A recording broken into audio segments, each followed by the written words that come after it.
ነኝ አግብቼ ተድሬ ተኩዬ የወለድኩት ልጅ ነው እንጂ በእገታ ምክንያት የወለድኩት ልጅ አይደለም። ስለዚህ እኔ ልብ ኬዝ ታማሚ ነኝ። አዎ ታማሚ ነኝ። ጉድ ትወናውማ በደንብ ተተውኖ ነበረ። ትወናው በደንብ ተተውኗል፣ ግን ተጨናገፈ ማለት ነው። ትወናቸው እኮ በትክክል ነበረ። ልክ ደን ለደን እየሄደች ምናምን በቃ ትወና እንደሆነ እኔ ራሱ ይሄ ነገር ከየት አመጡት? እሺ እሷ ስትሰራው እሷ ስትሄድበት የነበረውን ቦታ ከየት አመጡት? አይታችሁ ከሆነ በባዶ እግሯ በዛ በደን ውስጥ በእንደዚህ አይነት ጭሳ ውስጥ ስትሄድ ምናምን በቃ ማን ቀረጻት? በዛን ሰዓት በደን ውስጥ ጫካ ለጫካ ስትሄድ ማን ቀረጻት? ይሄ ትወና እንደሆነ እኮ ይለያል። ያው እንግዲህ ሚዲያው አያችሁ ትንሽ ነገር ስለሆነ የሚፈልገው ማናፈሱ በጣም ተብዛዛ እናንተን አለ እንጂ ትወና እንደሆነ እኮ ይለይ ነበር። ቪዲዮ ልብ ብላችሁ ካላይ አይታችሁት ከሆነ በእንደዚህ አይነት ጭሳ ውስጥ ማለት ነው በባዶ እግሯ እየሄደች በቃ ምናምን የሆነ ነገር። እሺ በዚያን ሰዓት ማንቀረጻት ነው ማንቀረጻትና ያንን ቪዲዮ ማናመጣው? ትወና ነው በቃ። አሁንም እውነቱን ተናግራለች። ያው በመንግስት እጅ ስትገባ ትወና እንደሆነ ተናገረች ማለት ነው። እኛ የምንፈልገው ስንት 17 ነው ስንት ተማሪዎች አላችሁት? ብዙ ልጆች የዛሬ ስንት አመት ታፍነው ነበረ። አሁንም ፍትህ ይገባቸዋል። እነዛ ተማሪዎች እንዲለቀቁልን ካሉበት ቦታ ድምጻቸው እንዲሰማ። እንዲሁ አንዱ ሲመጣ አንዱ አዲስ ነገር ሲመጣ አንድ ነገር ሲመጣ እንዲሁ ተድበስብሰው ቀሩ። ግን በቤተሰቦቻቸው ውስጥ ተድበስብሰው አልቀሩም። እነዛ ልጆች ቤተሰቦቻቸው በውስጣቸው እሳታቸውን እየቆረጠሙ ቁጭ ብለዋል። እና አሁንም ፍትህ ይገባቸዋል። ፍትህ የምትሉት አሁን ለነዛ ለልጆች ነው ሚዲያ መጮህ ያለበት። እንደገና እንደ አዲስ ደግሞ ለነዛ ተማሪዎች ለታፈኑት ተማሪዎች እንደገና መጮህ አለበት ለነዛ ማለት ነው። ፍትህ ማግኘት አለባቸው። ሀገራችን በጣም ያሳዝናል። አላህ ሰላሙን ያወርድልን፣ መዋደድን ያምጣልን፣ መከባበርን። ካልሆነ እንጂ በዚሁ ከቀጠለ እንጃ ምንም ሀገር አልሆነም። የምንሰማው የምናየው ነገር በጣም ይዘገንናል። በየሀገሩ ያለው ጉድ እና ምን ይመስላችኋል? እንደገና አንድ ብሎ ለነዛ ተማሪዎች ሚዲያው ልክ እንደዚህ ተነስቶ ማለት ነው እነዛንም ልጆች ፎቶአቸውን እየለጠፉ ቢጮሁላቸው ምን ይመስላችኋል? መፍትሄ ሊገኝ ይችላል፣ አይታወቅም። ምን እንደሆኑ የምናውቀው ነገር የለም።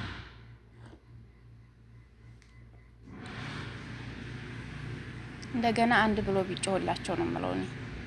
እውነት ይሄንን ነገር አሁን ሰበብ አድርጎት መታ የለም። ልክ ለነዛም ለልጆች መፍትሄ ቢሆን ለነዛ ልጆች መፍትሄ ሆኖላቸው ድምጻቸው ቢሰማና ቢወጡ ምን ሆነው የት እንደተቀመጡ የምናውቀው ነገር የለም።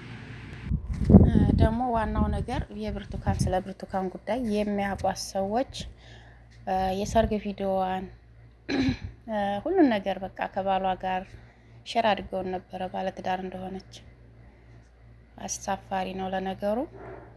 ተወነው አይከፋም፣ ግን ለተወነው ሰው ያው ለተወነው ሚዲያ የሆነ ችግር ይፈጠርበታል እንጂ ተወነው አይከፋም። ማለትም ልጆቹን በደንብ አሁን እንዲቀሳቀስ አድርጋለች ማለት ነው። ለልጆቹ ፍትህ እንዲጠየቅና ልጆቹ ምን እንደደረሱ በቃ ሰበብ ሆናለች። ሰበብ ሆና ደግሞ ልጆቹ እንዲገኙልን እንፈልጋለን መፍትሄ። እነሱ እንግዲህ ያው በእስር ቤትም ቢሆኑ ዋናዎቹም ኢቢኤሶችም እንደዛው ሚዲያቸው ቢዘጋ ምናምን እንግዲህ ያው ችግር ደርሶባቸዋል። ይሄ ከመንግስት ጋር ስለሆነ መንግስት ነክ ነገርን ባታደርጉ ይመረጣል። ግን ያው እንግዲህ ለዛ ነው ከባድ ነው። መንግስት ነክ ነገር ከመንግስት ጋር ትግል አያስፈልግም።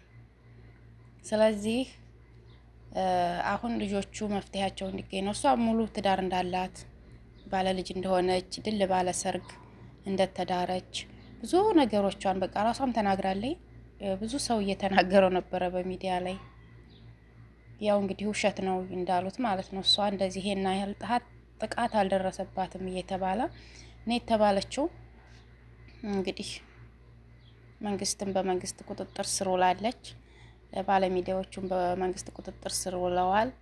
እንግዲህ ብለዋል ነው፣ እኛ የምናውቀው ነገር የለም ማለት ነው። እዚህ ጋር አሉ ነው ያሉ ወሬ ነው የሚመጣልን እና ይህን ይመስላል እንግዲህ የሰላም ያለ ሀገራችን ሰላም ይሆንልን። ወላሂ እኔ ሰላም ያለ እንደው ማን እንደ ሰላም አለ? ማን እንደ ሰላም ረፍት አለ? ይህን እንጃ መቼ ሰላም እንደሚወርድ። አሁንማ ሰላም ሰላም ሰላም ማለት ሰለቸን ወላሂ። ስንት አመት ሙሉ 6 አመት 5 6 ከዚህ በላይ ይሆነናል። 5 6 አመት ይሆነናል ሰላም ተጠፋ። የምንፈልገው ሰላም ነው። እኛ ማንም ይሁን ምንም ይሁን በሰላም ልጆቻችን እንዲኖሩ፣ ሴቶቻችን፣ እናቶቻችን፣ አባቶቻችን ሁላችንም በሰላም እንድንኖር ነው የምንፈልገው። ኢትዮጵያ ላይ ተስማምተን እኛ ማንም ይሁን ማንም አይመለከተንም። በቃ ሰላም ነው የምንፈልገው። ሰላም ይፈጠርልን። ልጆቹም አሁን ሰበብ ሆነው እናታቸው እጅ እንዲገቡልን ሚዲያ መጮህ አለበት። እንደገና ስለ ልጆቹ ስለ ብርቱካን ሳይሆን የብርቱካን እንግዲህ ትወና ሆኗል። ስለ ብርቱካን ሳይሆን አሁን ስለ ልጆቹ ስለ እነዛ 17 ልጆች እነዛ ልጆች የት እንደገቡ ለነሱ መጮህ አለበት።